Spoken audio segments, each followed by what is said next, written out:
የተዳፈነ እሳት ጊዜ እየጠበቀ እንደሚነሳው ሁሉ በመካከለኛው ምስራቅ በተለይም በጋዛ ሰማይ ስር ሰላም የሚለው ቃል ትርጉሙን ያጣ ይመስላል። በላዩ ላይ ቀጭን አመድ የሸፈነው በውስጡ ግን ገሃነምን ይዞ የሚንቀለቀል እሳት። ማንኛውም ትንሽ የፖለቲካ ንፋስ ይህንን አመድ አራግፎ እንደገና የጦርነት ወላፈን ሊያቀጣጥል ይችላል። ለ6 ሳምንታት ጸንቷል የተባለው የተኩስ አቁም ስምምነት በወረቀት ላይ ከሰፈረ ቀለም የዘለለ ዋጋ እንደሌለው የተባበሩት መንግስታት ኤክስፐርቶች ሳይቀሩ እየመሰከሩ ነው። በደቡባዊ ጋዛ በምትገኘው ራፋ ከፈራረሱ ህንፃዎችና ከተቃጠሉ ተሽከርካሪዎች በታች ከመሬት ውስጥ ሌላ ድምፅ አልባ ጦርነት እየተካሄደ ነው። በደርዘን የሚቆጠሩ የሐማስ ታጣቂዎች ለወራት በዘለቀው ከበባ በእስራኤል ቁጥጥር ስር በዋለው የጀኒና ሰፈር ውስጥ በሚገኙ ዋሻዎች ውስጥ ተይዘዋል። መውጫ የሌለው ወጥመድ ውስጥ እንደገቡ የሚነገርላቸው እነዚህ ታጣቂዎች አሁን በህይወት ለመቆየት የመጨረሻውን ትግል እያደረጉ ነው። የእስራኤል ጦር በበኩሉ ይህንን የድብብቆች ጨዋታ ለመጨረስ ቆርጧል።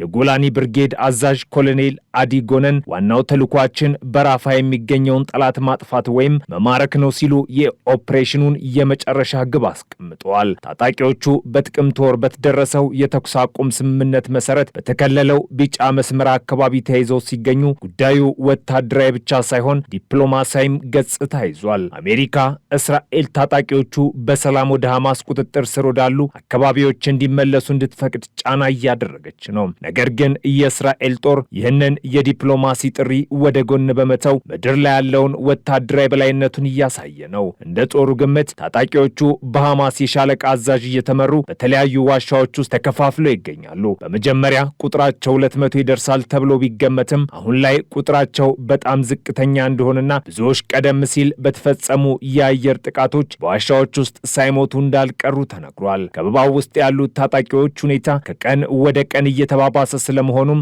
እየወጡ የሚገኙ ዘገባዎች ያመላክታሉ። በዋሻ ውስጥ በመቆየታቸው የምግብና የሌሎች አስፈላጊ ቁሳቁሶች እጥረት እንዳጋጠማቸውና በረሃብ እየተሰቃዩ እንደሆነም ይገመታል። አልፎ አልፎም ከእርዳታ መኪናዎች የወደቁ የዱቄት ከረጢቶችን ወይንም ጦሩ ትቷቸው የሄዱ ቁሳቁሶችን ፍለጋ በድቅድቅ ጨለማ ከዋሻ በመውጣት ሕይወታቸውን አደጋ ላይ እንደሚጥሉም ተመላክቷል። ከቅርብ ጊዜ ወዲህ ደግሞ ተስፋ በመቁረጥ ወደ ሐማስ አካባቢዎች ለማምለጥ የሚያደርጉት ሙከራ መጨመሩን ጦሩ ገልጿል። የእስራኤል ጦር ምላሽ ግን የማያዳግም ነው። ባለፈው ሳምንት ብቻ የምህንድስና ክፍሉ በመቶዎች የሚቆጠሩ ሜትሮችን ዋሻ እንዳወደመና አየር ኃይሉ ከ60 በላይ ኢላማዎች ላይ ጥቃት እንደፈጸመ አስታውቋል። ከበባው እየጠበበ ዋሻዎች እየፈረሱ የታጣቂዎቹም እጣ ፈንታ ከቀን ወደ ቀን እያከተመ ይመስላል። ይህ በእንዲህ እንዳለም የሰብአዊ እርዳታው ጉዳይ ራሱ ሌላ የጦርነት ቀጠና ሆኗል። በቀን 600 የእርዳታ መኪኖች ይገባሉ ቢባልም በተግባር ግን ከ6ቱ የድንበር ማቋረጫዎች 2ቱ ብቻ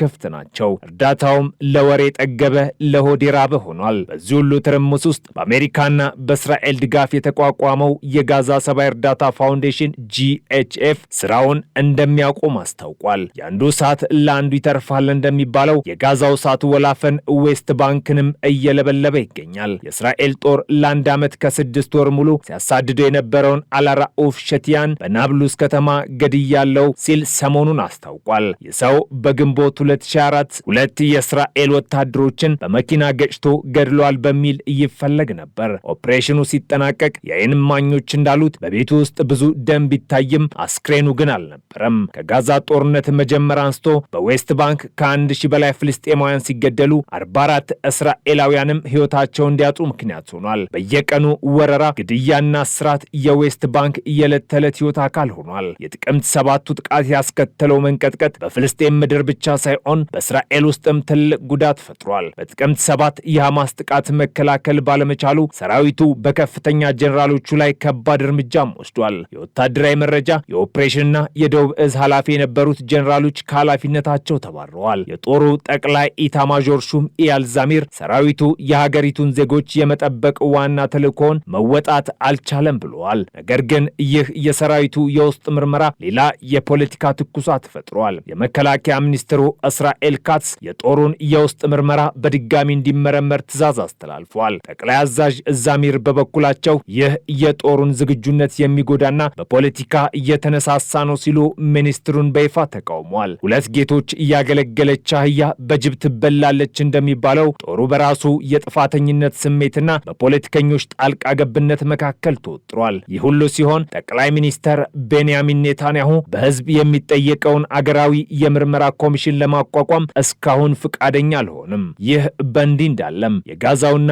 የዌስት ባንኩ እሳት እንደ ሰደድ እሳት ሆኗል። በሰሜን ሊባኖስ ድንበር ያለ ሁኔታ ሊፈነዳ የተዘጋጀ እሳተ ገሞራ ይመስላል። ሰሞኑን የወጡ መረጃዎች እንደሚጠቁሙት ሐማስና ሄዝቦላህ በሊባኖስ ምድር ወታደራዊ ትብብራቸውን በእጅጉ አጠናክሯል። ሐማስ በሄዝቦላህ የሊቃን ጦር ወይም ሬድዋን ፎርስ ስር የሚሰለፉ በመቶዎች የሚቆጠሩ ታጣቂዎችን ማዘጋጀቱ ተነግሯል። ባለፉት 2 ዓመታት ከእስራኤል ጋር በነበረው ጦርነት እየተዳከመው ሄዝቦላህ ሐማስን እንደ አዲስ አጋር እያየው ነው። ይህ አደገኛ ትብብር እየተጠናከረ ባለበት ወቅት ነው እስራኤል የንጉሱን ቀኝ እጅ ለመስበር ያሰበ በሚመስል ድርጊት የፈጸመችው። የእስራኤል አየር ኃይል በሊባኖስ ዋና ከተማ ቤሩት እምብርት ውስጥ የሄዝቦላህን ወታደራዊ አዛዥ ሃይተም አሊ ታባታባይን በታለመ ጥቃት ገደለም። ታባታባይ ተራ አዛዥ አልነበሩም። በድርጅቱ መዋቅር ውስጥ ከጠቅላይ ጸሐፊው ቀጥሎ ሁለተኛው ሰው እንደሆኑ ይነገራል። ይህ ግድያ በመላው ቀጠናው አዲስ የድንጋጤ ማዕበል ልኳል። ኢራን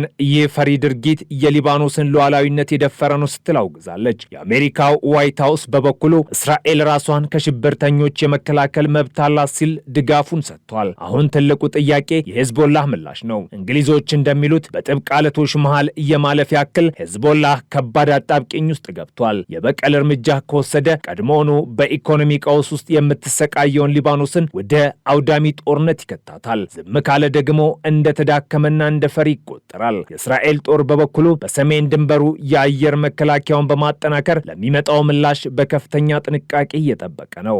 ከጦርነቱ ጢስ በስተጀርባም የፈራረሰችውን ጋዛ እንደገና ለመገንባት የሚያስፈልገው ወጪ አእምሮን የሚያደነዝዝ ነው። በተባበሩት መንግስታት በዓለም ባንክና በአውሮፓ ህብረት በጋራ በቀረበው ሪፖርት መሰረት ጋዛን መልሶ ለመገንባትና ለማቋቋም ከ53 ቢሊዮን ዶላር በላይ ያስፈልጋል። ይህ ገንዘብ ከፍልስጤም አጠቃላይ ዓመታዊ ምርት እጅግ የላቀ ነው። 30 ቢሊዮን ዶላር በቀጥታ የፈረሱ ህንፃዎችንና መሰረተ ልማቶችን ለመጠገም ብቻ የሚውል ነው። ከዚህ ውስጥ ከግማሽ በላይ የወደሙት የመኖሪያ ቤቶች ናቸው። 19 ቢሊዮን ዶላር ደግሞ በኢኮኖሚ ላይ የደረሰውን ኪሳራ ይወክላል። ይህም ምርት በማቆሙ ገቢ በመጥፋቱ የመጣ ነው። የውድመት በዶላር የሚቆጠር ገንዘብ ብቻ ሳይሆን በሚሊዮን የሚቆጠሩ ሰዎች ትዝታ፣ ልፋትና ተስፋ እየተገነባበት ዓለም ነው። የወደሙት ትምህርት ቤቶች፣ ሆስፒታሎች፣ የንግድ ሱቆችና የእርሻ መሬቶች ናቸው። ሪፖርቶች እንደሚያሳዩት ይህንን ሁሉ ውድመት ለማጽዳትና እንደገና ለመገንባት ከ10 ዓመታት በላይ ሊወስድም ይችላል። ህንፃዎች በጊዜ ሂደት እንደገና ሊገነቡ ይችላሉ።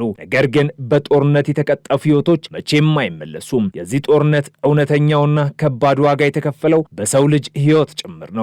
የጋዛ የጤና ጥበቃ ሚኒስቴር ባወጣው መረጃ መሰረት ጦርነቱ ከተጀመረበት ከጥቅምት 2023 አንስቶ እስካሁን ከ69 ሺህ በላይ ፍልስጤማውያን ተገድለዋል። የቆሰሉ ሰዎች ቁጥርም ከ170 ሺህ በላይ እንደሚሆኑ ይገመታል። በሺዎች የሚቆጠሩ ሰዎች አሁንም በፍርስራሽ ስር እንደሆኑ ስለሚገመት የሟቾች ትክክለኛ ቁጥር ከዚህ በእጅጉ ከፍ ሊል እንደሚችልም የተለያዩ አካላት ይገልጻሉ። በጋዛ በስም ብቻ የቆመ የተኩስ አቁም አለ። በዌስት ባንክ የማይቆም የደም መፋሰስ ቀጥሏል። በእስራኤል በውድቀት የተነሳ የጦርና የፖለቲካ አመራር ተናግቷል። በሰሜን ደግሞ የቀጠናው ዕጣ ፈንታ ሊወስን የሚችል አዲስ ጦርነት እያንዣበበ ነው። የተባበሩት መንግስታት ኤክስፐርቶች እንዳስጠነቀቁት ያለ ተጠያቂነት ዘላቂ ሰላም ሊመጣ አይችልም። አሁን ያለው የሰላም እቅድ ጦርነት ከማስቆም ይልቅ ይበልጥ የሚያጠናክር ይመስላል። መላው መካከለኛው ምስራቅ በማንኛውም ቅጽበት ወደ ጥልቁ ሊወድቅ በሚችልበት አደገኛ ሁኔታ ላይ ይገኛል። በመካከለኛው ምስራቅ መሽቷል። ንጋቱ ግን ገና ሩቅ መሆኑም ያሳብቃል።